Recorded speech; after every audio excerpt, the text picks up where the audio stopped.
तो अभी नेक्स्ट हम लोग पढ़ते हैं क्या, लॉ ऑफ मास एक्शन। इसको लॉ ऑफ मास एक्शन भी बोलते हैं और लॉ ऑफ केमिकल इक्विलिब्रियम भी बोलते हैं। बड़ा इंपॉर्टेंट है, एग्जाम में इसके ऊपर भी क्वेश्चन आता ही आता है, तो अच्छे से पढ़ते हैं इसको। क्या है ये, law of mass action. Short में क्या लिख देंगे इसको, LMA। LMA यानी लॉ ऑफ मास एक्शन, या इसका दूसरा नाम क्या है, law of chemical equilibrium. Law of chemical equilibrium. Clear है? तो डिटेल में पढ़ते हैं क्या। तो ये law of mass action actually है क्या, ये क्या बोलता है कि the rate of a chemical reaction, the rate of a chemical reaction is directly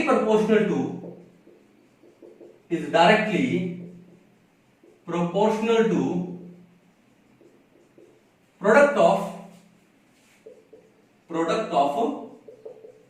active masses।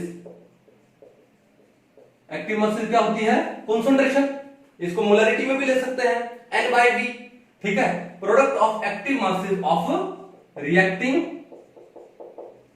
Substances. तो लॉ ऑफ मास एक्शन क्या है, क्या बोलता है, that the rate of a chemical reaction is directly proportional to the product of active masses of reacting substances. For example, मान लो एक reaction consider कर लेते हैं हम लोग। कैसे, मान लो एक रिएक्शन है A plus BB gives you CC plus में D। क्लियर है? यहां पे हमारे रिएक्टेंट क्या है, A एंड B, और प्रोडक्ट क्या है, C एंड D। और ये जो आगे इनके स्मॉल a स्मॉल b है वो क्या है, इनके कोफिशिएंट है। स्मॉल c स्मॉल d वो इनके क्या है, कोफिशिएंट है। जैसे मान लो एक रिएक्शन है N2 प्लस में 3H2 गिव यू 2NH3। अब ये N2 H2 एंड NH3 ये तो हमारे क्या है, रिएक्टेंट एंड प्रोडक्ट्स है। और ये जो आगे वैल्यू लगाया ना 3, ये 2 और इसके आगे कुछ नहीं है तो 1, वो इनके क्या हो गए, कोफिशिएंट हो गए। समझ आओगे? तो हम एक रिएक्शन को जनरलाइज कर रहे हैं ताकि वो सबके लिए एप्लीकेबल हो जाए। तो हमने एक जनरल रिएक्शन कंसीडर कर लिया जो कि इक्विलिब्रियम में है, रिवर्सिबल रिएक्शन जो कि इक्विलिब्रियम में है। तो और हमने क्या लिया, सिर्फ गैस मॉलिक्यूल्स लिए हम लोगों ने। क्या लिया है, गैस मॉलिक्यूल। तो क्या है, AA plus BB give you CC plus में DD। अब बात यह है कि लॉ ऑफ मास एक्शन क्या बोलता है, देन अकॉर्डिंग टू LMA। ठीक है, अब इसने क्या बोला, that the rate of a chemical reaction is directly proportional to the product of active masses of the reacting substances. तो अब यहां पे दो टाइप की रिएक्शन है, एक तो फॉरवर्ड रिएक्शन और एक कौन सी है, बैकवर्ड रिएक्शन। अब फॉरवर्ड रिएक्शन का जो रेट डिपेंड करेगा किसके ऊपर, रिएक्टेंट्स के ऊपर। और बैकवर्ड रिएक्शन का जो रेट है, स्पीड है, डिपेंड करेगा किसके ऊपर, प्रोडक्ट्स के ऊपर। तो लॉ ऑफ मास एक्शन क्या बोलता है, that the rate of forward reaction, समझ गए, rate of forward reaction is directly proportional to product of concentration of A raise to power A B raise to power B। समझ गए कि भाई forward reaction है उसका रेट किस पे डिपेंड करेगा, रिएक्टेंट्स पे डिपेंड करेगा। तो लिखते हैं rate of forward reaction is directly proportional to concentration of A या active mass of A raise to power coefficient क्या है, A into active mass of B raise to power B। ठीक है, अब देखो RF इज इक्वल टू एक constant लगाना पड़ेगा और वो कांस्टेंट यहां पर क्या आ गया, KF। अब KF क्या है, rate constant of forward reaction या फिर velocity constant of forward reaction into में A raise to power A and B raise to power B। समझ गए कहानी? RF क्या है, rate of forward reaction, KF क्या है, rate constant of forward reaction या फिर velocity constant of forward reaction. यह आ गया हमारे पास इक्वेशन नंबर 1। सिमिलरली क्या होगा, रेट ऑफ बैकवर्ड रिएक्शन, ये कौन सी है, ये वाली। अब इस बैकवर्ड रिएक्शन के लिए रिएक्टेंट क्या होगा, ये हो गया ना। तो rate of backward reaction is directly proportional to concentration of C raise to power C into concentration of D raise to power D। Simple. तो रेट ऑफ बैकवर्ड रिएक्शन किसके इक्वल हो जाएगा, rate constant for backward reaction into में concentration of C raised to power C and concentration of D raised to power D. Equation number क्या आ गया? 2 आ गया. Equation number क्या आ गया? 2. अब देखो यहां पर at equilibrium, at equilibrium पे क्या होगा? इक्विलिब्रियम पे जो रेट ऑफ फॉरवर्ड है becomes equal to rate of backward. Equilibrium पे क्या होगा? Rate of forward reaction is equal to rate of backward reaction. होगा कि नहीं होगा? अब रेट ऑफ फॉरवर्ड कहां से? 1 से. रेट ऑफ बैकवर्ड क्या है? Equation number 2. ये दोनों इक्वल हो जाएगी, तो इसका मतलब लेफ्ट हैंड साइड इक्वल होगी तो राइट हैंड साइड भी इक्वल हो गई. तो राइट हैंड साइड में क्या है? kf इनटू में concentration of A raise to power A into concentration of B raise to power B is equal to rate of backward reaction क्या है? kb into concentration of C raise to power C into concentration of D raise to power D. कहानी समझ गए? अब एक काम करो कि जो जो कंसंट्रेशन वाली टर्म्स हमको एक साइड में ले आओ और जो कांस्टेंट वाली टर्म्स हमको एक साइड में ले आओ. तो मैं क्या काम करूं कि जो kb है इस kb को मैं यहां ले आऊं तो क्या बन जाएगा? kf upon kb is equal to, और ये कंसंट्रेशन वाली टर्म यहां ले जाऊंगा तो डिवाइड में आ जाएगी C raise to power C and concentration of D raise to power D upon concentration of A raise to power A and concentration of B raise to power B. आ गया? अब देखो दो कांस्टेंट है, उसका जो रेशो होगा वो भी क्या होगा? एक कांस्टेंट होगा. तो ये जो रेशो है kf upon kb rate constant for forward reaction upon rate constant for backward reaction, ये भी एक कांस्टेंट होता है, उसको क्या बोलते हैं? k. और ये कब आता है? इक्विलिब्रियम पे. तो इसको हम लोग क्या बोलते हैं? Equilibrium constant. तो k किसके इक्वल आ गया? क्या आ गया? C raise to power C and concentration of D raise to power D upon concentration of A raise to power A and concentration of B raise to power B. ठीक है? तो क्या लिख दिया हम लोगों ने? वेयर ये जो k है इसको क्या बोलते हैं? इक्विलिब्रियम कांस्टेंट बोलते हैं. k को हम लोग क्या बोलते हैं? Equilibrium constant. और ये जो k है किसके इक्वल होगा? kf अपॉन में kbk rate constant for forward reaction upon rate constant for backward reaction. तो ये डेरिवेशन है किसका? इक्विलिब्रियम कांस्टेंट का. किसका? इक्विलिब्रियम कांस्टेंट का. तो इक्विलिब्रियम कांस्टेंट किसके इक्वल होता है? Product of concentration of products raised to power their coefficient upon product of concentrations of reactants raised to power of their coefficient. कर लोगे? सिंपल सा था. ठीक है? अब आती है कि जो k है, मिटा दो इसको. समझ आ गया शायद? चलिए, अब ये जो k है ना, अब इस k के दो टाइप होते हैं. k के कितने टाइप होते हैं? दो. कौन कौन से होते हैं? डिस्कस करते हैं. देखो नंबर 1 क्या लिखे हम लोग? Forms of k. कि k के कौन कौन सी फॉर्म्स हैं? कितनी फॉर्म है k की? दो फॉर्म है. ठीक है? जो पहली फॉर्म है वो उसको क्या बोलते हैं हम लोग? kc बोलते हैं. kc का मतलब क्या है? Equilibrium constant in terms of concentration. जैसे यहां पर आया है, ये कंसंट्रेशन में आया ना, तो ये k क्या हो गया? यहां पर kc हो गया. तो पहली फॉर्म क्या है? kc equilibrium constant in terms of concentration. In terms of concentration. और दूसरी फॉर्म क्या होगी? उसको बोलते क्या? kp equilibrium constant in terms of partial pressure. In terms of partial pressure pp.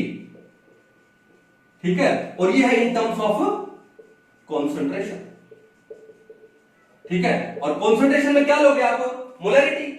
और मोलैरिटी क्या होती है? मोल पर लीटर. मोलैरिटी क्या होती है? Mole litre inverse. और प्रेशर किस में ले लोगे? एटमॉस्फेयर में. प्रेशर किस में ले लोगे? एटमॉस्फेयर में. तो ये इक्विलिब्रियम कांस्टेंट की दो फॉर्म है. एक है kp और एक है कौन सा? kc. तो अब हम लोग पढ़ते हैं कि इस kp और kc में क्या रिलेशन है फॉर ए पर्टिकुलर रिएक्शन.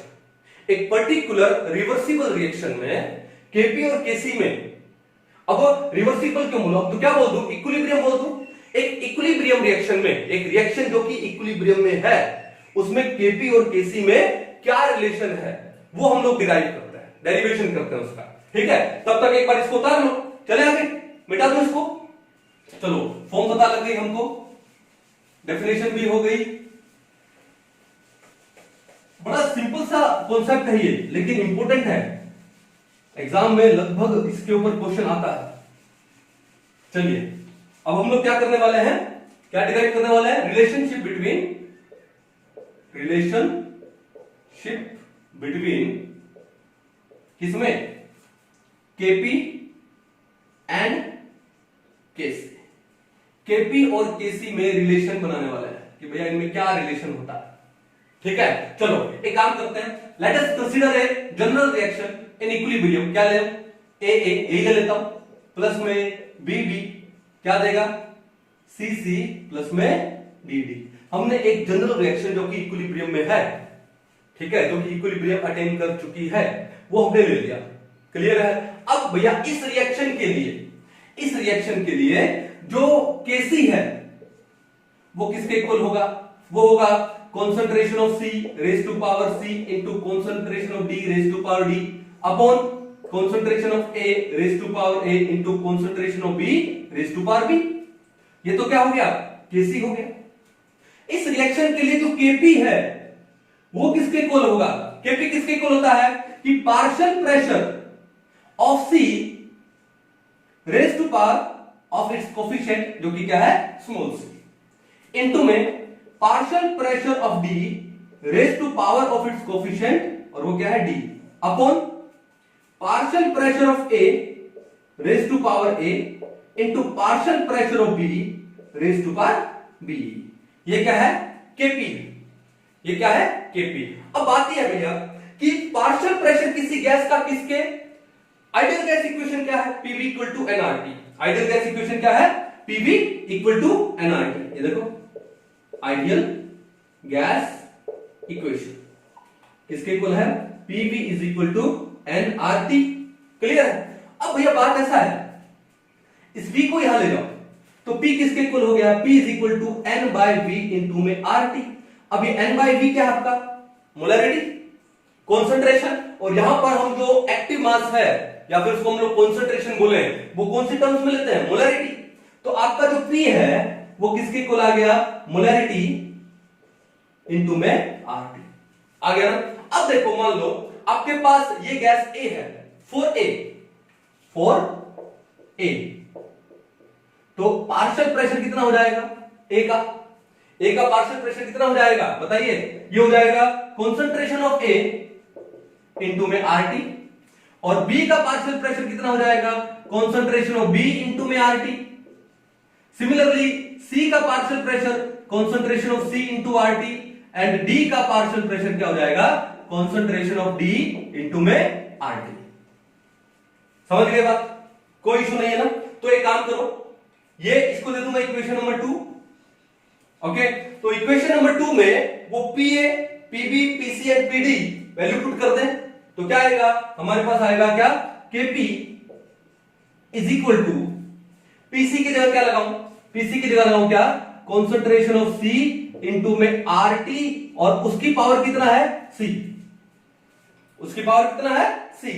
अब इसको सेपरेट कर लो, सेपरेट करेंगे तो क्या आएगा, तो पहले एक बार इकट्ठा लिख लो, फिर पार्शियल प्रेशर ऑफ D क्या है, क्या दिया है partial pressure of D, concentration of D into में RT, और टोटल पावर कितना आ जाएगा D, अपॉन में पार्शियल प्रेशर ऑफ A क्या आएगा, कॉन्सेंट्रेशन ऑफ A इनटू में RT, और पावर कितनी है small a, and partial pressure of B क्या है, कॉन्सेंट्रेशन ऑफ B इनटू में RT, और पावर कितनी है स्मॉल b।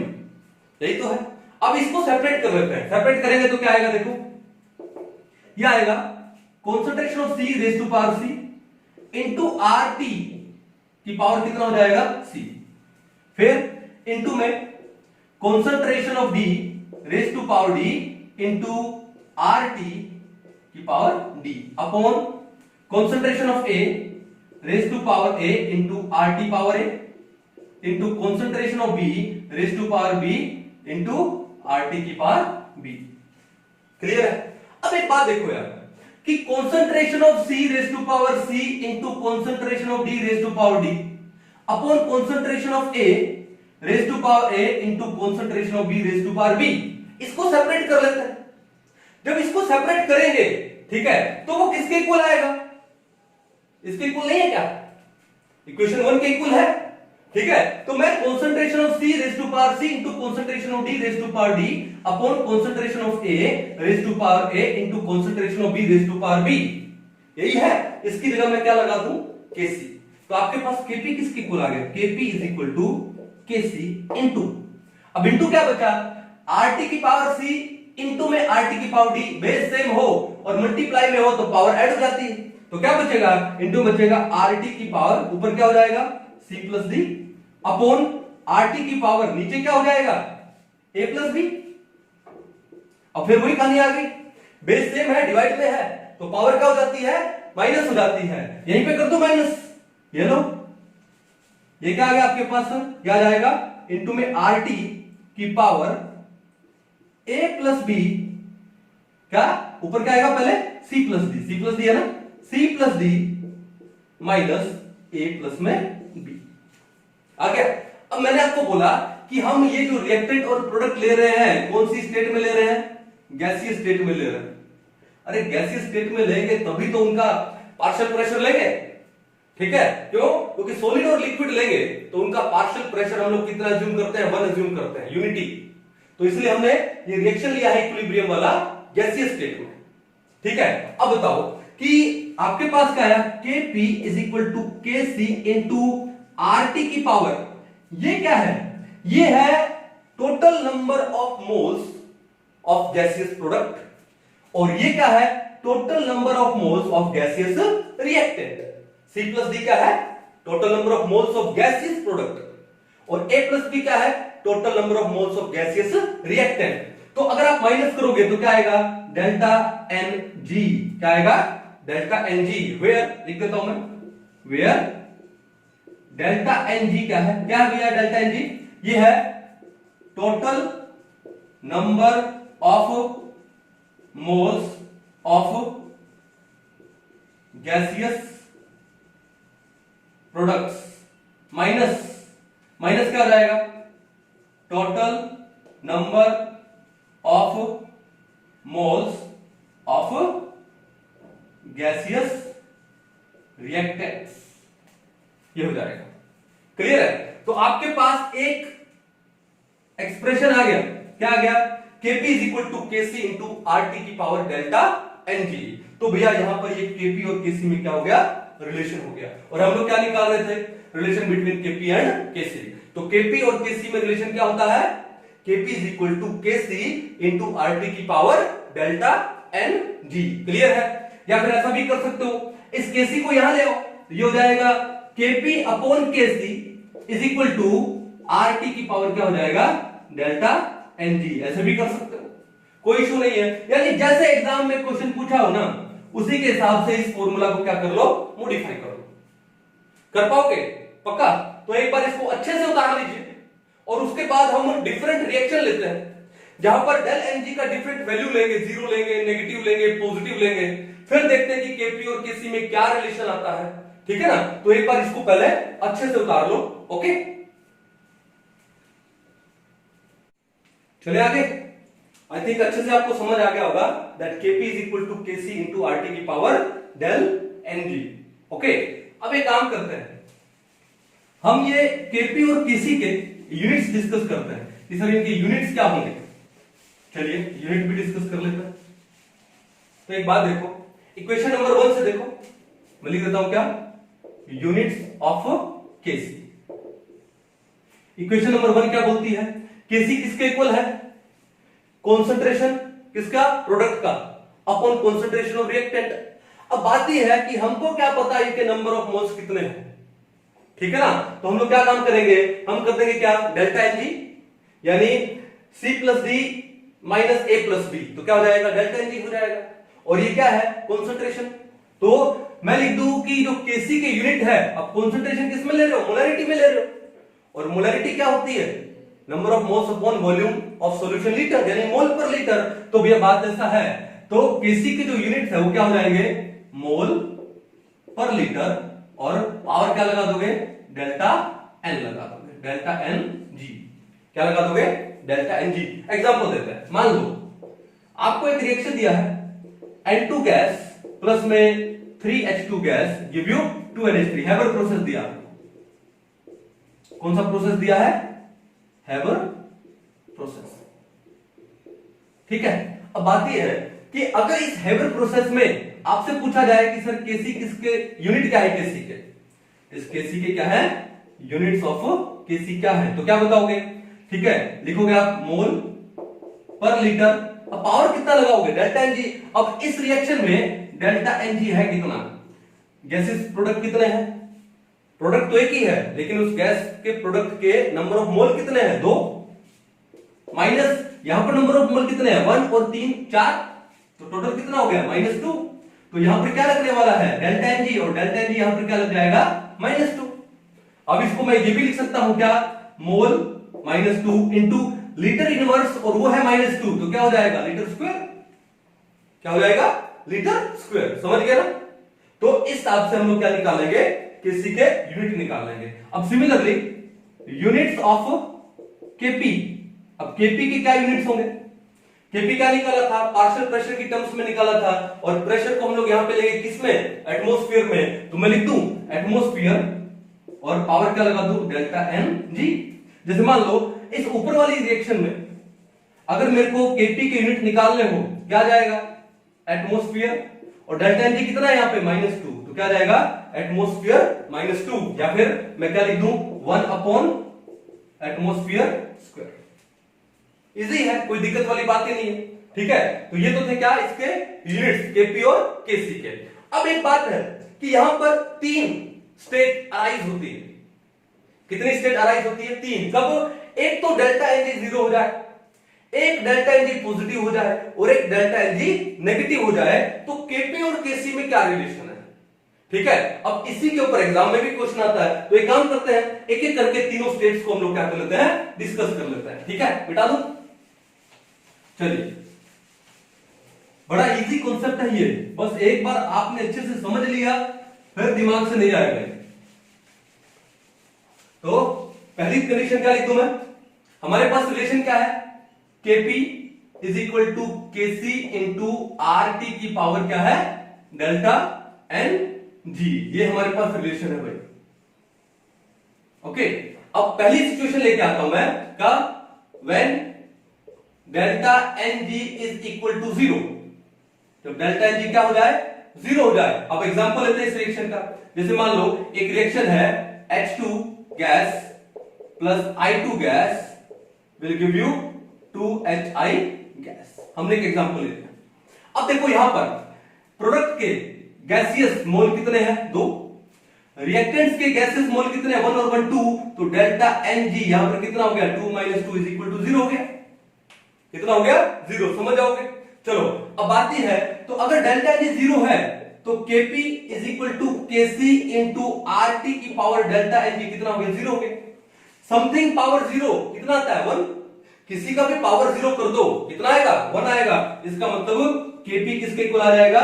केसी इंटू में 1 लगाने की जरूरत है ही नहीं, तो केपी किसके इक्वल हो जाएगा? केसी के। यानी जब डेल्टा एन 0 हो जाता है तो केपी किसके इक्वल आ जाता है? केसी के इक्वल आ जाता है। केपी किसके इक्वल आ जाता है? केसी के। बड़ा सिंपल सा था ये। ओके, चलो दूसरी कंडीशन ले लेते हैं। व्हेन डेल्टा एन जी क्या लिखूं मैं? इज ग्रेटर देन 0, या फिर मैं लिख दूं क्या?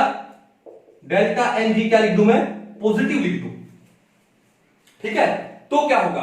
अब डेल्टा एन जी पॉजिटिव कब है? एक एग्जांपल लेते हैं। मान लो हम डीकंपोजिशन कर देते हैं किसका? PCl5 का इंटू PCl3 एंड Cl2 कर दिया। अब यहां पर डेल्टा एनजी कितना हो गया बताओ? Delta N G is equal to कितने मोल है गैस के? प्रोडक्ट के 2, और रिएक्टेंट के गैस के कितने मोल है? 1।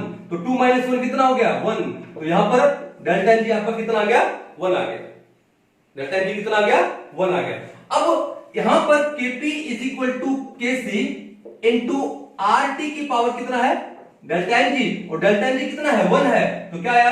Kp is equal to Kc into RT. Kp is equal to Kc into RT. अब एक तो ये एक्सप्रेशन आ गया, दूसरा इस Kc को यहां ले आओ तो क्या हो जाएगा? Kp upon Kc is equal to क्या आ जाएगा? आरटी। ये भी आ सकता, ठीक है। कैसे भी मॉडिफाई कर लो depending upon the options given, कर लोगे। चलो ये हो गया ऑप्शन नंबर 2, जब delta N G greater than 0 था। थर्ड में आता है when delta N G is less than 0। Less than 0 होने का मतलब क्या है, मींस डेल्टा एन जी क्या दे दिया आपको, नेगेटिव दे दिए। क्या दे दिया आपको, नेगेटिव। एग्जांपल ले लेते हैं, for example N2 gas, Haber process ही ले लो, प्लस में 3H2 गैस क्या देगा, 2NH3 गैस देगा, ठीक है। अब देखो यहां पर डेल्टा एन जी कितना है, कितने हैं, 2 मोल है प्रोडक्ट के, और रिएक्टेंट के कितने मोल है, 4। 2 माइनस 4 कितना होता है, -2। डेल्टा एन जी कितना है यहाँ पे, -2 है। तो क्या है हमारे पास relation, Kp is equal to Kc into RT की पावर डेल्टा एन जी, और डेल्टा एन जी यहाँ पर कितना है, -2। तो Kp is equal to Kc into RT की पावर -2 हो गया। तो हमारे पास ये रिलेशन आ गया। या फिर मैं इसको ऐसे भी लिख सकता हूं, Kc को यहां ले आओ, Kp upon Kc is equal to RT की पावर -2, या फिर RT की पावर -2 है ना, नीचे ले जाओ इसको, तो क्या रहेगा, Kp upon Kc is equal to 1 upon RT का होल स्क्वायर, ठीक है। ये भी ले जाओ, या फिर इसको भी यहां से भी ले सकते थे, क्या, इसको यहां से ले लो, क्या, Kp is equal to Kc upon ये RT का -2 नीचे चला जाएगा तो क्या आएगा, RT का होल स्क्वायर। ये भी ले सकते, सिंपल है भाई, ठीक है। तो हमने जो तीनों state delta N G 0, delta N G negative, delta N G positive, ये सारे की सारी डिस्कस कर ली विद एग्जांपल, ठीक है। अब एग्जाम में कैसे भी क्वेश्चन आ जाए, आई थिंक आप कर लोगे इसको। अब देखो यहां पर जब डेल्टा एन जी 0 होता है, अगर मैं यूनिट्स लेना चाहूं Kp के, यूनिट्स ऑफ Kp कितना आएगा, Kp की यूनिट्स क्या लेते हैं हम लोग, एटमॉस्फेयर, पावर क्या लेंगे, डेल्टा एन जी, और डेल्टा एन जी यहां पर कितना देता है, 0। तो डेल्टा एन जी कितना हो जाएगा, 0। किसी की पावर 0 का वैल्यू कितना आता है, 1। तो भैया यहां पर इसके कोई भी यूनिट नहीं होंगे, तो क्या हो जाएगा, ये यूनिटलेस हो जाएगा। तो Kp है, जब डेल्टा एन जी 0 होता है तो Kp क्या हो जाएगा, यूनिटलेस। और सिमिलरली जो Kc है वो भी क्या हो जाने वाला है, यूनिटलेस। क्यों, मोल पर लीटर, पावर कितना है, 0, क्योंकि डेल्टा एन 0 है, तो क्या हो जाएगा, ये भी यूनिटलेस हो जाएगा। क्या हो जाएगा, यूनिटलेस। अब जब डेल्टा एन जी पॉजिटिव हो, ग्रेटर देन 0 हो, तो यहां पर यूनिट्स ऑफ Kp क्या हो जाएगा बताओ, atmosphere raise to power delta N. और हमने ये रिएक्शन ली है PCl5 का डीकंपोजिशन, यहां पर डेल्टा एन कितना है, 1 है, तो एटमॉस्फेयर की पावर कितना हो जाएगा, 1। अब 1 लगाओ या ना लगाओ एक ही बात है।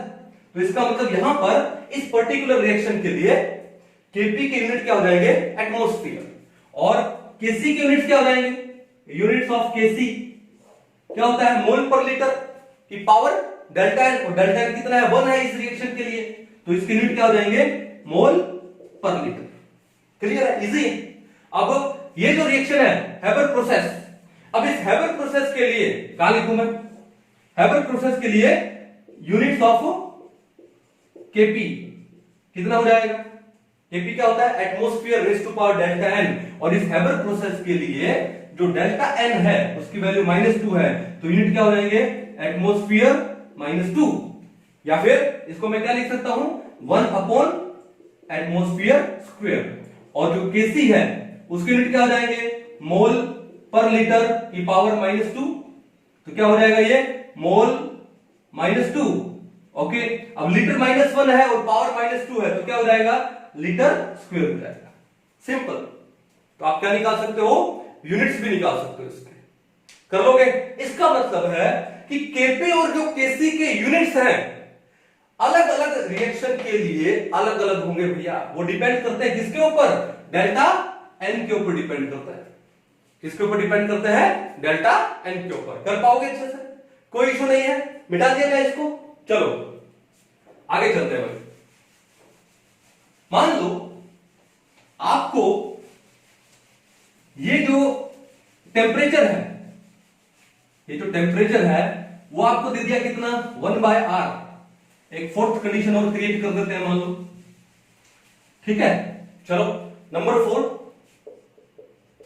If temperature is equal to 1/r,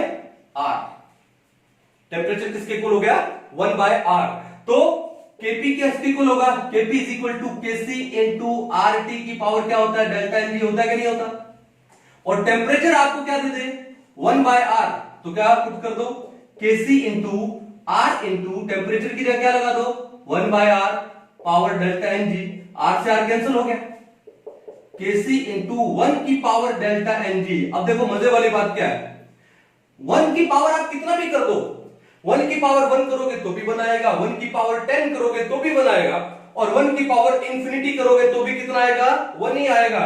तो इसका मतलब ये जो Kp है किसके इक्वल आ गया आपका Kc के इक्वल आ गया।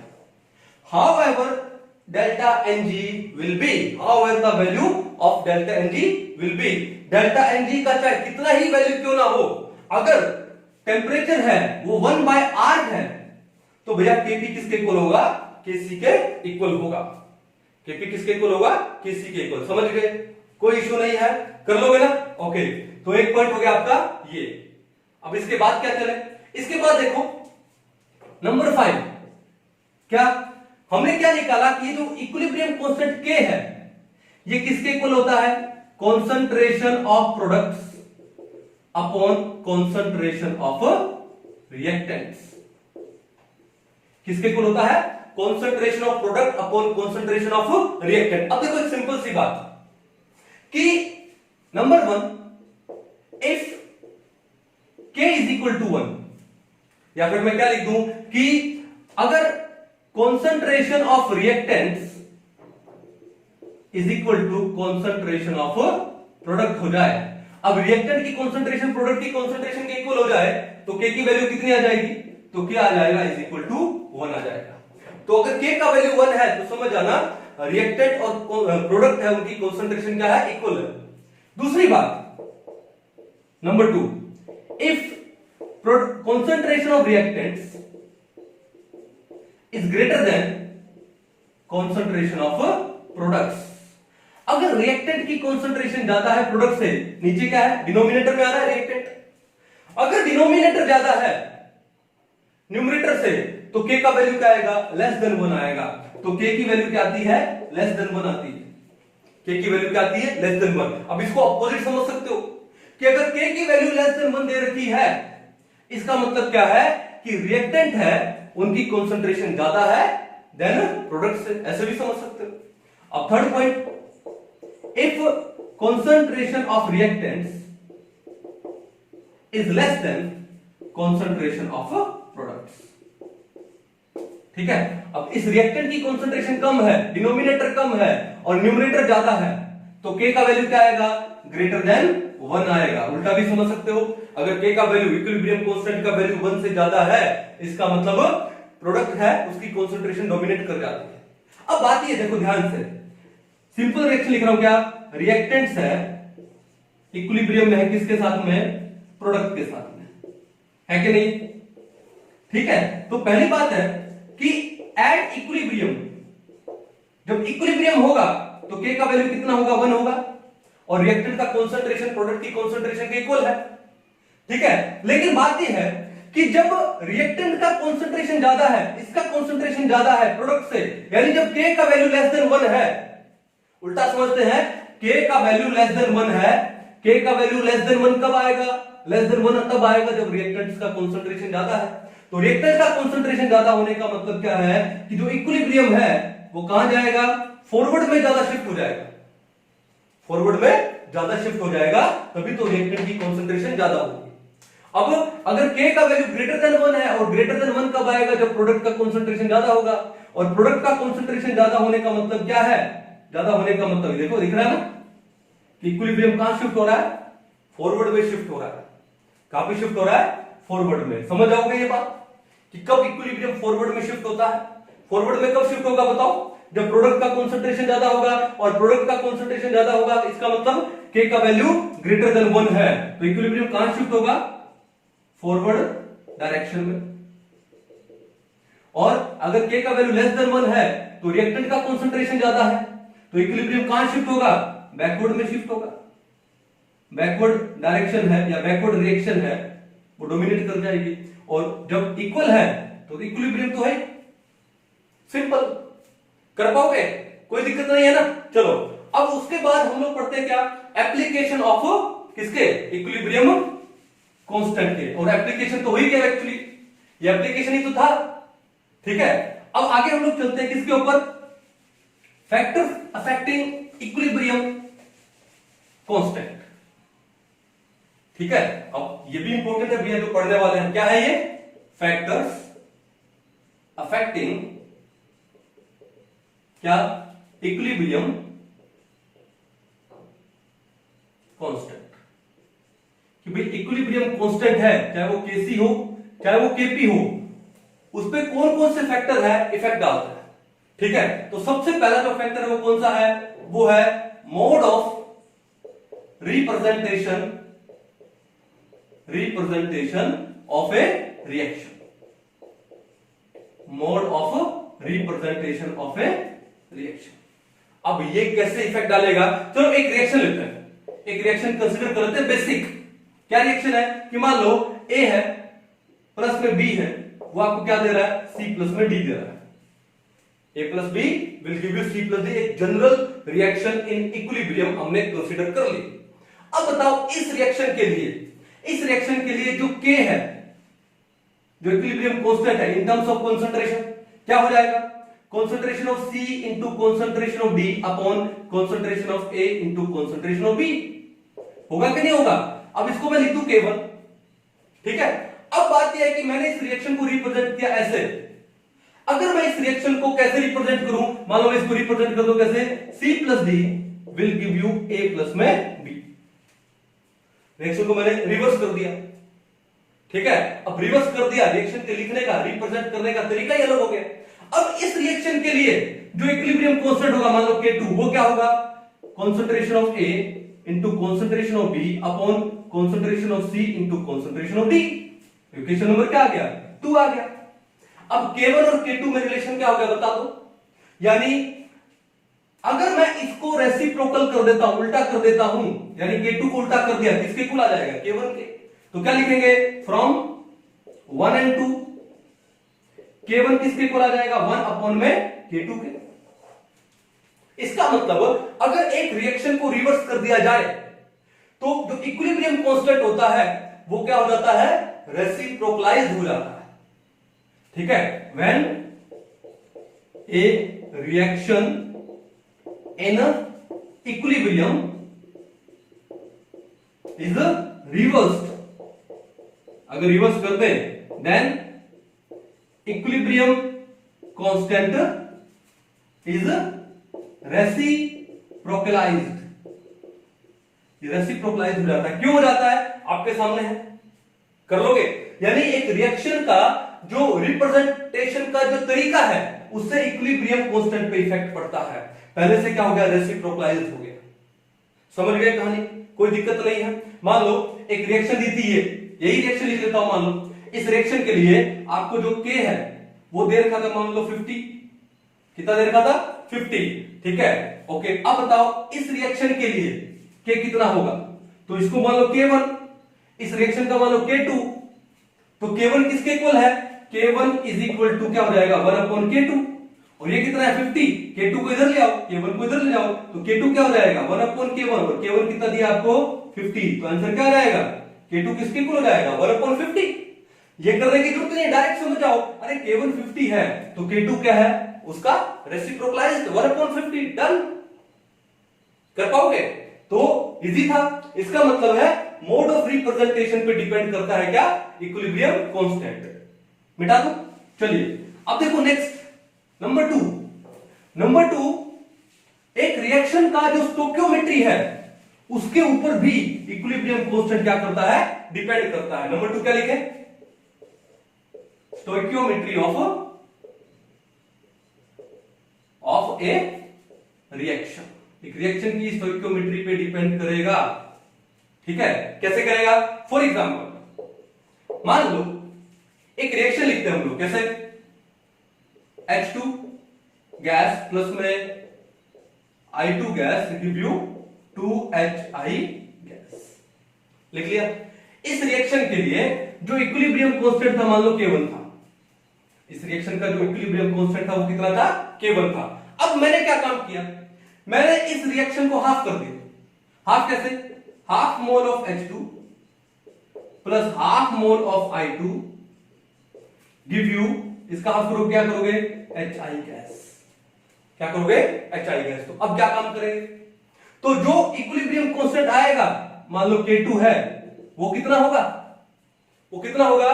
वो होगा K1 की पावर 1/2, या फिर मैं इसको क्या लिख सकता हूं? Root of K1। क्या जाएगा? Root of K1। कैसे? देखो ध्यान से, ध्यान से। अब ऊपर वाली रिएक्शन थी, उसके लिए K1 किसके इक्वल है? देखो ध्यान से, किसके इक्वल होगा? HI का concentration raise to power 2 upon H2 into में I2। इसको मैं एक बार इक्वेशन नंबर 1 कंसीडर कर लूं। K2 मेरे को पता नहीं, एक बार निकालेंगे। तो इस रिएक्शन के लिए इक्विलिब्रियम कांस्टेंट क्या आ जाएगा बताओ? HI का कॉन्सेंट्रेशन अपॉन क्या है? H2 का concentration raise to power half into I2 का concentration raise to power half. Equation number क्या हो गया? 2 हो गया। क्या हो गया? 2। क्लियर है? चलो अब बात ये है कि मैं क्या काम करूं, इस HI का पावर 2 है, इसको मैं कैसे लिख सकता हूं? क्या मैं इसको ऐसे लिख सकता हूं? इसको K1 is equal to HI concentration into में HI कॉन्सेंट्रेशन अपॉन स्क्वायर था ना, 2 बार लिख दिया। अपॉन में क्या लिखूं इसको? H2 की पावर हाफ इंटू में H2 की पावर हाफ इंटू में I2 की पावर हाफ इंटू में I2 की पावर हाफ। लिख सकता हूं कि नहीं लिख सकता हूं? क्यों? देखो बेस सेम हो, मल्टीप्लाई में हो तो पावर ऐड हो जाती है, तो 1/2 प्लस 1/2 कितना हो जाएगा? 1 हो जाएगा। तो यही आ जाएगा। लेकिन ऐसा करने से क्या हुआ? देखो HI का कॉन्सेंट्रेशन अपॉन H2 की पावर हाफ इंटू I2 की पावर हाफ। HI का कॉन्सेंट्रेशन अपॉन H2 की पावर हाफ इंटू I2 की पावर हाफ किसके इक्वल है? K2। सिमिलरली किसके इक्वल है? K2। तो मैं लिख दूं यहां पे कि K1 is equal to K2 into K2 यानी K2 का square. K1 is equal to K2 का स्क्वायर। तो K2 किसके इक्वल हो गया? ये स्क्वायर यहां पे जाके क्या हो जाएगा? Square root. तो K2 किसके इक्वल हो गया? Root of K1। सिंपल। ठीक है? ओके। तो समझ आओ कि अगर एक रिएक्शन को हाफ कर दे तो जो इक्विलिब्रियम कांस्टेंट है वो पहले वाली का क्या हो जाता है? रूट हो जाता है। यानी जो आपने आगे लगाया है ना, जो भी कोफिशिएंट, वो पावर में चला जाएगा। वो कहां चला जाएगा? पावर में। तो दूसरी रिएक्शन का जो K2 है इसका, वो क्या हो जाएगा? पहले का हाफ किया ना, पहला का क्या था कांस्टेंट K1, हाफ किया है, वो आगे चला जाएगा कहां पे? पावर में। तो K2 क्या हो गया? Root of K1। समझ गए? दोनों तरीकों से समझ गए, कोई इशू नहीं है ना?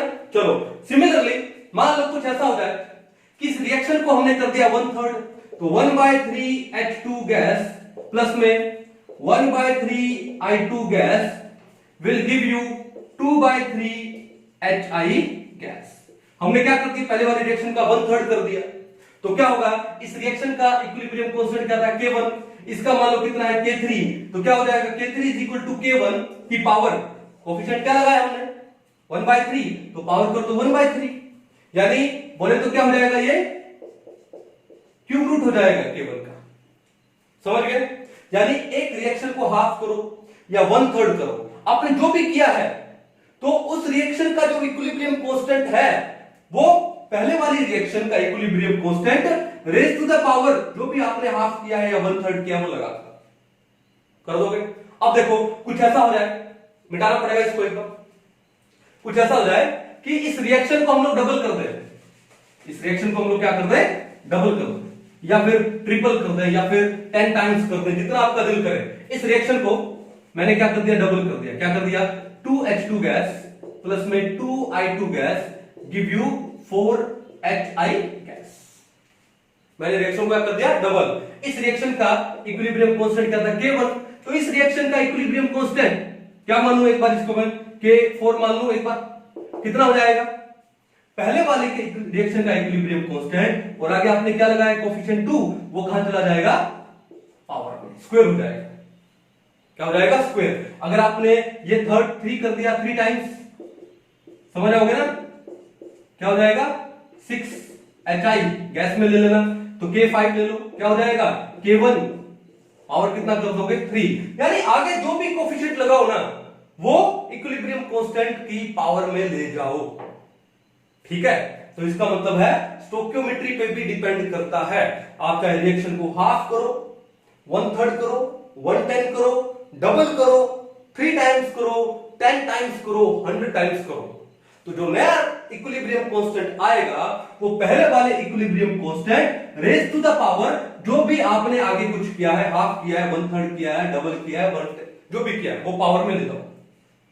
ठीक है, तो देखा आपने इक्विलिब्रियम कांस्टेंट पर इफेक्ट पड़ा किसका, stoichiometry of the reaction. Clear कर लोगे? इजी था ये भी। चलो करेंगे, इसके क्वेश्चन करेंगे बाद में हम लोग। नंबर 3 देखो, अगर एक रिएक्शन है, दो रिएक्शन है, अगर उन दो रिएक्शन को हम लोग ऐड करते हैं, चलो करके देखते हैं। मान लो एक रिएक्शन थी हमारे पास, A प्लस में सिंपल लिखो A गिव्स यू B। एक रिएक्शन तो ये थी और इसका इक्विलिब्रियम कांस्टेंट था क्या K1, और एक रिएक्शन थी हमारे पास क्या X गिव्स यू Y और इसका इक्विलिब्रियम कांस्टेंट है K2।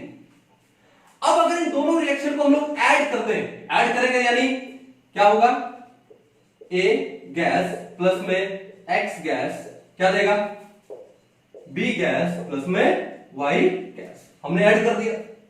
तो इस नई रिएक्शन का जो इक्विलिब्रियम कांस्टेंट है K, वो किसके इक्वल होगा, वो होगा इन दोनों इक्विलिब्रियम कांस्टेंट के प्रोडक्ट के इक्वल, K1 इंटू में K2। क्या हो जाएगा, प्रोडक्ट के इक्वल हो जाएगा, K1 इंटू में K2। कर दोगे? ये भी सिंपल सा है, कोई दिक्कत वाली बात है नहीं। ठीक है, चलो अब ये प्रोडक्ट के इक्वल क्यों आया, अगर आप ये जानना चाहते हो तो मैं ये भी बता सकता हूं। जैसे मान लो इस ऊपर वाली रिएक्शन का जो K1 है, K1 किसके इक्वल आएगा बताओ, concentration of B upon concentration of A। नीचे वाली का जो K2 है वो किसके इक्वल आया, concentration of Y upon concentration of X। अब इस रिएक्शन का जो K है वो किसके इक्वल आएगा, concentration of B into concentration of Y upon concentration of A into concentration of X। अब बताओ concentration of B upon concentration of A किसके इक्वल है, K1, तो लगा दो इसकी जगह क्या K1। अब ये क्या है, into concentration of Y upon concentration of X किसके इक्वल है, K2, तो आ गया ना K1 इंटू K2। सिंपल। अगर दो या दो से ज्यादा रिएक्शंस को ऐड कर दिया जाए तो जो रिएक्शन आएगी उसका जो इक्विलिब्रियम कांस्टेंट है उन दो या दो से ज्यादा रिएक्शन के इक्विलिब्रियम कांस्टेंट के मल्टीप्लाई के इक्वल होगा। कर दोगे? ये भी इजी था, कोई इशू नहीं है। ठीक है, तो एक बार इसको अच्छे से उतार लो, फिर हम लोग चलते हैं किसके ऊपर, न्यूमेरिकल्स के ऊपर। चलिए, समझ आ रहा है आपको अच्छे से कि कौन कौन से फैक्टर है जो इक्विलिब्रियम कांस्टेंट को अफेक्ट करते हैं। ठीक है, तो एक फैक्टर और है और वो सबसे इंपॉर्टेंट फैक्टर है, कौन सा, टेम्परेचर। उसको कैसे भूल सकते हैं भाई। ठीक है, तो नेक्स्ट फैक्टर कौन सा है जो कि इक्विलिब्रियम कांस्टेंट को इफेक्ट करता है, कौन सा है, टेम्परेचर। ठीक है, पढ़ते हैं अच्छे से इसके बारे में, कौन सा है, टेम्परेचर। कि जो टेम्परेचर चेंज कर दे तो इक्विलिब्रियम कांस्टेंट है उसकी वैल्यू भी चेंज हो जाती है। ठीक है, वेंट इक्वेशन आपने पढ़ा होगा। ठीक है, अगर नहीं पढ़ा तो आने वाले चैप्टर्स में आएगी। तो वेंट ऑफ इक्वेशन क्या बोलती है, देखो, according to van't Hoff equation क्या बोलती है कि log ऑफ K2 माइनस में log of K1 is equal to delta H upon 2.303 R। उसके बाद में 1 बाय में T1 माइनस 1 बाय में T2। ये है वेंट ऑफ इक्वेशन। अब देखो यहां पर कि जब टेम्परेचर T1 था तो इक्विलिब्रियम कांस्टेंट K1 था और टेम्परेचर T2 था तो इक्विलिब्रियम कांस्टेंट क्या था, K2 था। क्लियर है? अब एक चीज देखो, if T2 is greater than T1, अगर T2 ग्रेटर देन T1 है यानी हमने टेम्परेचर इंक्रीज कर दिया, मींस क्या कर दिया, टेम्परेचर इज इंक्रीज्ड। पहले इनिशियल टेम्परेचर क्या था, T1 था, अब बाद में T2 फाइनल टेम्परेचर है और T2 हमने क्या है ज्यादा लिया है T1 से, तो इसका मतलब टेम्परेचर इंक्रीज कर दिया। तो होगा क्या, अब ये बताओ T2 ज्यादा है, डिनोमिनेटर क्या है ज्यादा है, T2 क्या है ज्यादा है, डिनोमिनेटर ज्यादा है, तो वैल्यू क्या आती है कम आती है ओवरऑल, और T1 कम है तो 1 बाय T1 तो क्या हो जाएगा 1 बाय में T1 ग्रेटर देन हो जाएगा 1 बाय T2, सिंपल। भैया अगर T2 ज्यादा है, डिनोमिनेटर ज्यादा है, तो 1 बाय ज्यादा वैल्यू कम आएगी, 1 बाय कम वैल्यू ज्यादा आएगी, तो इसका मतलब 1 बाय T1 ग्रेटर देन हो जाएगा 1 बाय T2 से। क्लियर है? ओके, अब ये ग्रेटर देन हो गया, इसका मतलब क्या आ गया, वैल्यू आ गई पॉजिटिव, वैल्यू क्या आएगी पॉजिटिव, पॉजिटिव आ गई तो हमारे पास ये क्या बन गया कि log ऑफ K2 माइनस में log ऑफ K1, मान लो ये वैल्यू लगभग आ गई कितनी 1 आ गई, तो ये आ गया हमारे पास क्या डेल्टा H अपॉन 2.303 R, और ये कुछ वैल्यू और जो कि क्या है पॉजिटिव, और मान लो ये वैल्यू लगभग 1 के इक्वल है, तो ये क्या आ गया हमारे पास पॉजिटिव। इन शॉर्ट कहने का मतलब है कि अगर यहां पर ये भी पॉजिटिव है तो हमारे पास log of K2 minus log of K1 is greater than क्या आ गया 0 आ गया, क्या आ गया ग्रेटर देन 0। क्लियर है कहानी? अब इसे क्या पता लगा, इस माइनस को उधर ले जाओ, यानी log of K2 is greater than log of K1, यानी K2 is greater than K1, K2 is greater than क्या हो जाएगा K1, यानी अगर T2 ग्रेटर देन T1 है तो K2 भी ग्रेटर देन क्या है K1 है। अब यहां पे दो सिचुएशन क्रिएट होती है, पहली सिचुएशन क्या है, ठीक है, for endothermic reaction, for endothermic reaction. अब एंडोथर्मिक रिएक्शन के लिए डेल्टा H क्या होता है भैया पॉजिटिव होता है, एंडोथर्मिक रिएक्शन के लिए डेल्टा H क्या होता है पॉजिटिव होता है, ठीक है। अब एंडोथर्मिक रिएक्शन के लिए क्या करोगे, ठीक है, और टेम्परेचर आपने क्या किया है, टेम्परेचर आपने इंक्रीज किया है, टेम्परेचर आपने क्या किया है इंक्रीज, यानी T2 is greater than T1 है, ठीक है, और एंडोथर्मिक रिएक्शन यानी आपका जो डेल्टा H था ये भी क्या है पॉजिटिव है, तो K2 किसके ग्रेटर देन है K1, तो K2 किसके ग्रेटर देन है K1 है क्या नहीं है, यही तो आ गया ना। डेल्टा H को क्या माना था हम लोगों ने पॉजिटिव माना था, और डेल्टा H पॉजिटिव किसके लिए है एंडोथर्मिक के लिए है, तो ये वैल्यू आ गई पॉजिटिव, T2 ग्रेटर देन है यानी T2 क्या है ज्यादा है, तो 1 बाय ज्यादा कम वैल्यू आएगी, 1 बाय कम ज्यादा वैल्यू आएगी, तो ज्यादा में से कम माइनस करोगे तो वैल्यू क्या आएगी ग्रेटर देन 0, ठीक है, और डेल्टा H भी क्या है पॉजिटिव है, तो log of K2 minus log of K1 क्या आएगा ग्रेटर देन 0, ये माइनस को यहां ले जाओ, log of K2 greater than log of K1, log से log गया तो क्या बचा K2 ग्रेटर देन K1, तो K2 क्या आ गया ग्रेटर देन K1 आ गया, ठीक है। अब बात है दूसरी कंडीशन, दूसरी कंडीशन ये क्या है for exothermic reaction, for exothermic reaction.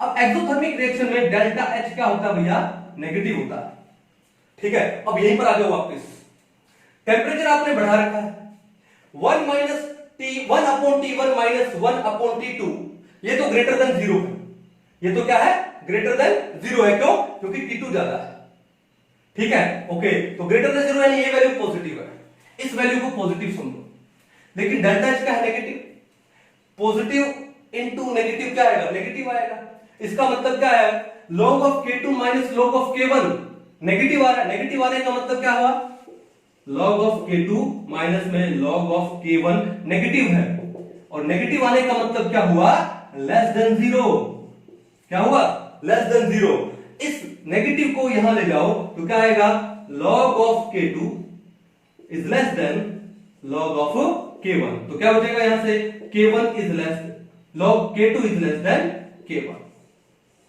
Means कहने का मतलब ये है कि अगर एंडोथर्मिक रिएक्शन है, अगर एंडोथर्मिक रिएक्शन है डेल्टा H पॉजिटिव है और आपने टेम्परेचर को इंक्रीज किया हुआ है यानी T2 ग्रेटर देन T1 है, तो भैया K2 इज ग्रेटर देन क्या होगा K1 होगा, और K2 K ज्यादा कब होता है जब प्रोडक्ट का कॉन्सेंट्रेशन ज्यादा होता है, जब प्रोडक्ट का कॉन्सेंट्रेशन ज्यादा होता है, जब K ज्यादा होता है, और प्रोडक्ट का कॉन्सेंट्रेशन ज्यादा कब होगा जब रिएक्शन फॉरवर्ड में शिफ्ट करेगी, तो क्या लिखेंगे then equilibrium will shift in the forward direction.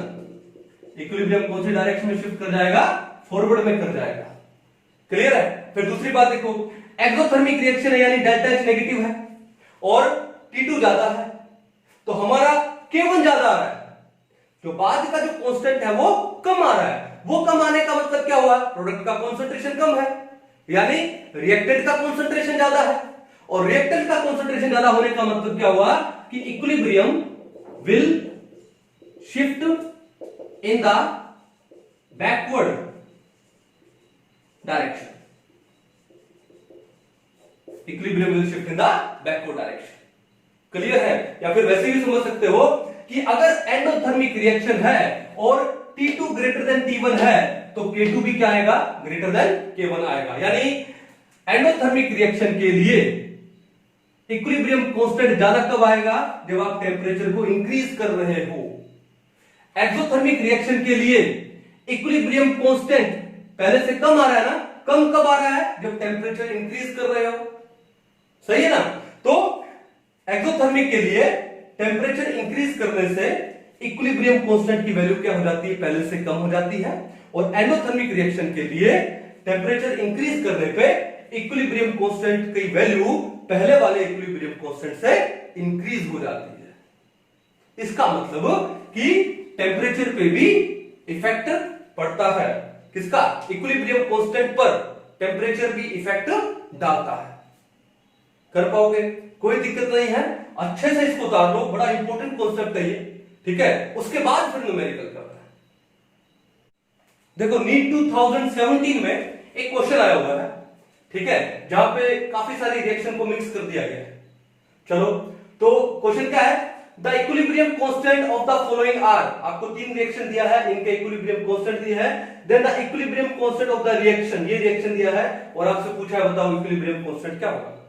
तो एक काम करो, ऐसे क्वेश्चन जब भी आए तो ये जो फाइनल रिएक्शन है इस पे कंसंट्रेट करो कि फाइनल रिएक्शन में प्रोडक्ट रिएक्टेंट में क्या है? अमोनिया। और इन तीनों रिएक्शन में अमोनिया कहां पर है? प्रोडक्ट में है, पहली रिएक्शन में।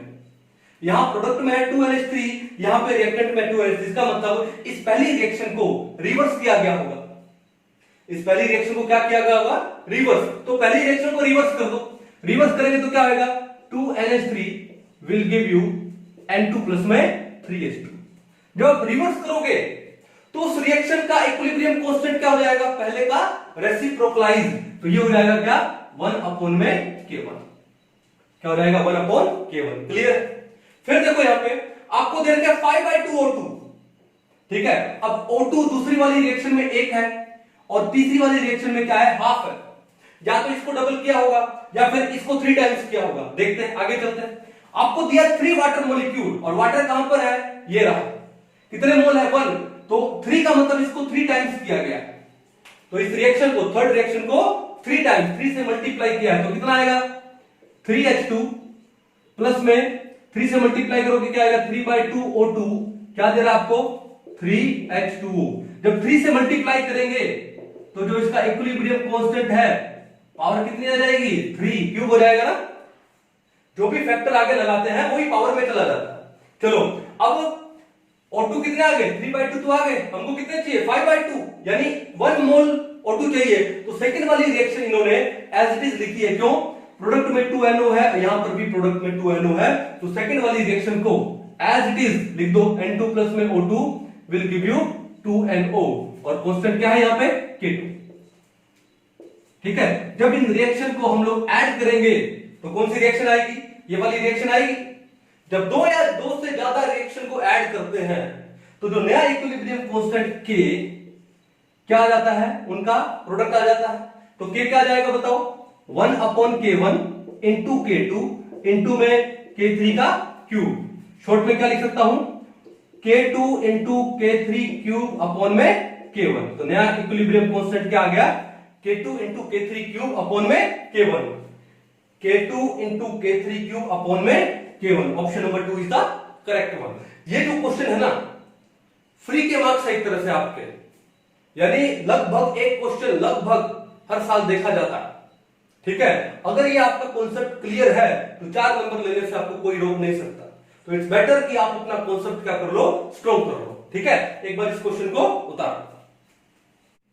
चलो नेक्स्ट क्वेश्चन देखो, AIPMT 2015 में आया हुआ है, डायरेक्ट क्वेश्चन है क्या, if the value of an equilibrium constant for a particular reaction is 1.6 into 10 to raise 12, ये देखो वैल्यू बहुत ज्यादा है k की, then at equilibrium the system will contain, अगर k का वैल्यू बहुत ज्यादा हो, k क्या होता है, k is equal to concentration of products upon concentration of reactants, अगर k का वैल्यू ज्यादा हो, ये ज्यादा होने का मतलब क्या है कि प्रोडक्ट का कॉन्सेंट्रेशन ज्यादा है, और प्रोडक्ट का कॉन्सेंट्रेशन ज्यादा होने का मतलब क्या है कि भैया रिएक्टेंट्स, ठीक है, क्या दे रहा है यहां पे, प्रोडक्ट्स, ठीक है, ये वैल्यू ज्यादा होने का मतलब क्या है, प्रोडक्ट का कॉन्सेंट्रेशन ज्यादा है, इसका मतलब इस रिएक्शन में मेनली क्या होंगे, प्रोडक्ट होंगे। अब यहां पे तो यही क्वेश्चन पूछा है, then the system will contain all reactant, no, mostly reactants, no, mostly product, बिल्कुल सही बात बोल रहा है, and similar amount of reactant and product, no, answer क्या आ जाएगा, ऑप्शन नंबर 3, बड़ा इजी क्वेश्चन था भाई। एम्स 2012 में भी देखो इजी सा क्वेश्चन है, Kp upon Kc for the following reaction is, तो पहले तो बताओ Kp किसके इक्वल होता है, Kp is equal to Kc into में RT की पावर डेल्टा Mg, होता है कि नहीं होता। अब इससे पूछा Kp अपॉन Kc, तो ये जो Kc यहां पर मल्टीप्लाई में है, इसको यहां पर क्या ले जाओ, डिवाइड में ले जाओ, तो किसके इक्वल आएगा, RT की पावर डेल्टा Mg। अब इस रिएक्शन में सिर्फ आपको डेल्टा Mg देखना। अब यहां पर देखो गैस के कितने मोल है, 1 मोल, अब यहां पर कितने मोल है गैस का, 1.5, 1.5, 3/2, तो 1 माइनस 3/2 कितना आएगा, -1/2, तो डेल्टा Mg की वैल्यू कितनी होगी, -1/2, तो ये आ गया आपका RT की पावर -1/2। अब ये पावर माइनस में है, नीचे ले जाएंगे तो प्लस में हो जाएगी, तो क्या होगा, 1 अपॉन RT की पावर हाफ, और RT की पावर हाफ का मतलब क्या होता है, रूट, तो मैं लिख दूं 1 अपॉन रूट ऑफ RT, तो Kp अपॉन Kc किसके इक्वल हो गया, 1 upon root of RT, option number कौन सा है, option number 3 is the correct, simple. Next question देखो, क्वेश्चन नंबर 4, री AIPMT 2015 में आया, क्या क्वेश्चन बोलता है, if the equilibrium constant for this reaction is K, then the equilibrium constant for this reaction will be, आप देखो कि reaction के साथ क्या तोड़फोड़ की इन्होंने बोला है N2 plus O2 give you 2 NO, और यहां बोला है half N2 plus half O2 give you NO, अरे यार रिएक्शन को हाफ किया है सिर्फ, जब एक रिएक्शन को हाफ कर दे, फैक्टर क्या लगाया, 1/2, कहां चला जाएगा, पावर में, रूट आ जाएगा ना, तो जो नया कांस्टेंट आएगा वो पहले वाले का क्या आ जाएगा, पावर 1/2 आ जाएगा, K प्राइम क्या आ जाएगा, K की पावर 1/2 या फिर रूट K, ऑप्शन कौन सा है, option number 3 is the correct one, easy question था, यानी हार्डली 1-2 सेकंड के क्वेश्चन है भाई ये।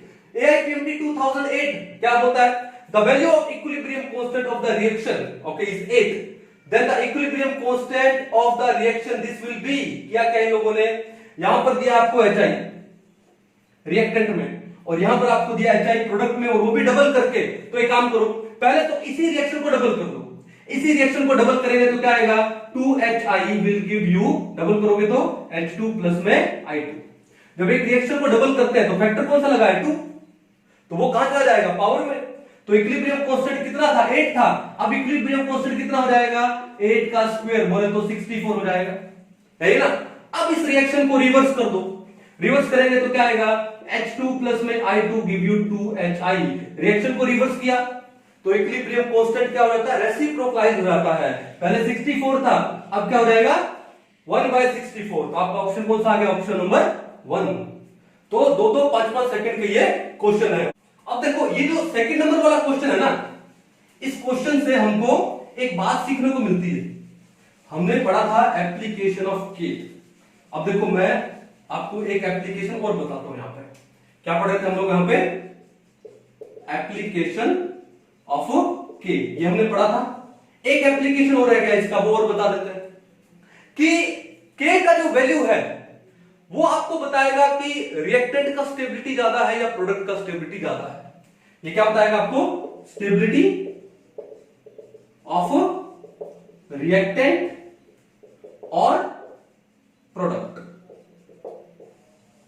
ठीक है। फॉर एग्जांपल मान लो एक रिएक्शन है, रिएक्शन लिख लेते हैं क्या, जैसे मान लो 2XO गैस है, will give you X2 gas plus में O2 गैस, और उसका जो रेट कांस्टेंट है K1, वो मान लो कुछ है कितना, सपोज करो 10 टू रेज 24 या 10 टू रेज 25, 10 टू रेज 20 मान लो, ये लो 10 टू रेज 20।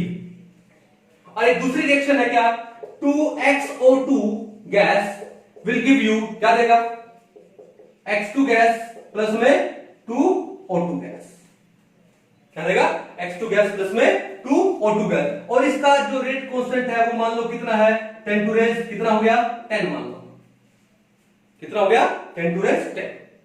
अब बात यह है, क्वेश्चन ये है कि इन दोनों में से किस में रिएक्टेंट है उसका कंसंट्रेशन ज्यादा होगा। तो भैया बात यह है कि अगर K का वैल्यू ज्यादा होता है, K का वैल्यू ज्यादा होने का मतलब कंसंट्रेशन ऑफ प्रोडक्ट ज्यादा होगी, यानी प्रोडक्ट ज्यादा फॉर्म होगा, यानी प्रोडक्ट का स्टेबिलिटी बढ़ेगा। अब यहां पे इन दोनों में से K का वैल्यू किसका ज्यादा है, इसका ज्यादा है। अगर इसका ज्यादा है तो इनकी स्टेबिलिटी बढ़ेगी और इस रिएक्टेंट की स्टेबिलिटी घटेगी। क्यों, K का वैल्यू ज्यादा है तो प्रोडक्ट का कंसंट्रेशन बढ़ेगा, और प्रोडक्ट का कब बढ़ेगा, जब ये रिएक्टेंट क्या होगा, डिसोसिएट होगा। अब यहां पर K का वैल्यू कम है, K का वैल्यू कम होने का मतलब रिएक्टेंट का कंसंट्रेशन ज्यादा, यानी XO2 का जो स्टेबिलिटी बढ़ेगा। तो यहां पर stability of XO2 gas is greater than XO gas. इस XO2 गैस का जो स्टेबिलिटी है वो ज्यादा होगा। क्यों, क्योंकि यहां पर K का वैल्यू क्या है, कम है, इक्विलिब्रियम कांस्टेंट का वैल्यू कम होता है। ये कम कब होगा, जब रिएक्टेंट का कंसंट्रेशन ज्यादा होगा, यानी यहां पर K का वैल्यू कम है तो ये रिएक्टेंट का कंसंट्रेशन ज्यादा है, ये ज्यादा है तो उसका स्टेबिलिटी, XO2 का स्टेबिलिटी क्या हो गया, बढ़ गया। इसका मतलब ये जो इक्विलिब्रियम कांस्टेंट का वैल्यू ये आपको बता देगा कि रिएक्टेंट का स्टेबिलिटी ज्यादा है या प्रोडक्ट का स्टेबिलिटी ज्यादा है। और ये क्वेश्चन लगभग उसी के ऊपर बेस्ड था। ये तो बहुत इजी क्वेश्चन पूछ रहे हैं लोगों ने, कहानी समझ आ गई, कोई दिक्कत नहीं है, इसको एक बार उतार लो फिर आगे बढ़ते हैं। नेक्स्ट क्वेश्चन देखो, AIPMT प्री 2011 में आया हुआ है। क्या क्वेश्चन है देखो, for the reaction N2 gas plus O2 gas will give you 2NO gas, the equilibrium constant is K1, okay, the equilibrium constant is K2 for the reaction 2NO gas plus O2 gas give you 2NO2 gas, and what is the K for the reaction. अब आपको final reaction क्या दी है, ये दी, ठीक है। अब final reaction में देखो रिएक्टेंट में क्या है, NO2 है। अब ढूंढो उन दो रिएक्शन में NO2 कहां पर है। यहां पर पहली वाली रिएक्शन में NO2 है ही नहीं, छोड़ दो। दूसरी वाली रिएक्शन में NO2 है तो सही, लेकिन प्रोडक्ट में है। आपसे पूछा NO2 और वहां पे प्रोडक्ट में क्या है, 2NO, तो क्या काम करोगे, पहले तो इस रिएक्शन को रिवर्स करोगे। इस दूसरी वाली रिएक्शन को मैं एक बार पहले रिवर्स कर रहा हूं, फिर क्या करूंगा, उसको हाफ करूंगा। क्यों, 2NO2 दिया है और हमको क्या चाहिए, NO2 चाहिए, तो पहले उसको रिवर्स करो। तो रिवर्स करेंगे तो क्या आएगा, 2NO2 gas will give you 2NO gas plus में O2 गैस। रिवर्स करते ही इसका जो इक्विलिब्रियम कांस्टेंट K2 था, अब वो कितना हो गया, 1/K2 हो गया। क्लियर है। फिर अब आपको क्या चाहिए, रिएक्टेंट में NO2 चाहिए, लेकिन यहां पर रिएक्टेंट में क्या है, 2NO2, यानी अब इस रिएक्शन को करना पड़ेगा हाफ, 2 से डिवाइड कर दो, 2 से डिवाइड कर दो। अब ये O2 क्या बच गया, हाफ O2 बच गया। अब रिएक्शन को हाफ करते ही इक्विलिब्रियम कांस्टेंट पावर कितनी आ गई, 1/2 आ गई। क्या की पावर, 1/2। फैक्टर क्या लगाया आगे, हाफ लगाया, तो वो हाफ फैक्टर कहां चला गया, पावर में। क्लियर है। अब उसके बाद देखो प्रोडक्ट में क्या है, NO2 तो आ गया, प्रोडक्ट में क्या है, हाफ N2 प्लस में O2। अब प्रोडक्ट में हमारे पास O2 हाफ है लेकिन NO है, और यहां पे NO नहीं चाहिए, यानी NO को चेंज करना पड़ेगा। अब पहले वाली रिएक्शन में NO है कहां पर, राइट में, और वो भी कितना है, 2 मोल्स। तो पहले तो उस रिएक्शन को, पहले वाली रिएक्शन को उल्टा करना पड़ेगा। पहले वाली इस रिएक्शन को उल्टा करो, उल्टा करोगे तो क्या आएगा, 2NO gas will give you, क्या देगा, N2 गैस प्लस में O2 गैस। और जैसे रिएक्शन को रिवर्स किया तो इसका जो इक्विलिब्रियम कांस्टेंट K1 था वो क्या हो गया, रेसिप्रोकलाइज हो गया, 1/K1 हो गया। फिर आपको क्या चाहिए, NO, और ये क्या है, 2NO। इस रिएक्शन को कर दो हाफ, हाफ करेंगे तो हाफ N2 हाफ O2, तो फिर पावर कितनी लग जाएगी, यहां पर भी हाफ। क्लियर है। अब ये जो NO है जो कि half N2 and half O2 है, तो यहां पर इस NO की जगह, यहां पर इस NO की जगह हम क्या लगा दें, half N2 plus half O2 लगा दें। लगा के देखो क्या हो जाएगा, NO2 gas will give you, और इस NO की जगह हमने ये लगाया है, क्या लगाया, half N2 half N2 gas, plus में हाफ O2 गैस, और प्लस में यहां पर भी हाफ O2 है, तो half O2 and half O2 कितना हो गया, 1 O2 गैस हुआ ना। तो इस NO की जगह ये लगा दिया, तो इसका इक्विलिब्रियम कांस्टेंट क्या था, 1/K1 की पावर हाफ था। तो वो 1/K1 की पावर हाफ, ये हमने क्या किया, यहाँ पे ऐड ही तो किया, वो वहां पे क्या हो जाएगा, मल्टीप्लाई में हो जाएगा। इसका मतलब जो नया K आएगा वो क्या आएगा, 1/K2 की पावर हाफ इंटू 1/K1 की पावर हाफ। क्लियर है। तो इस NO की जगह हमने क्या कर दिया, ये यहां पर लगा दिया। तो इसका जो इक्विलिब्रियम कांस्टेंट है जो भी, वो वहां पर क्या हो जाएगा, मल्टीप्लाई में, क्योंकि हमने ऐड कर दिया ना यहाँ पे, तो वो मल्टीप्लाई में हो जाएगा। बताया था ना, जब दो या दो से ज्यादा रिएक्शन को ऐड करते हैं तो उनके जो इक्विलिब्रियम कांस्टेंट है वो क्या हो जाते हैं, मल्टीप्लाई हो जाते हैं। ठीक है, अब देखो 1/K2 की पावर हाफ इंटू 1/K1 की पावर हाफ, तो इसको मैं डायरेक्ट लिख दूं 1/K1 K2 की पावर हाफ। आगे ऑप्शन नंबर कौन सा है, ऑप्शन नंबर क्या है, 3। तो देखा आपने कि प्रीवियस ईयर में मेडिकल में कितने इजी क्वेश्चन पूछे जाते हैं, और लगभग हर एक साल एक क्वेश्चन है, और ये क्वेश्चन बड़े इजी आते हैं और आपके ये कंफर्म होने चाहिए। तो आई होप आपको ये जो लॉ ऑफ मास एक्शन बड़े अच्छे से समझ आया होगा, इसको अच्छे से कर लीजिए। नेक्स्ट लेक्चर में हम लोग पढ़ेंगे क्या, applications of law of mass action, यानी थोड़ा और लेवल पे जाने की कोशिश करेंगे। ठीक है, तो तब तक के लिए थैंक यू।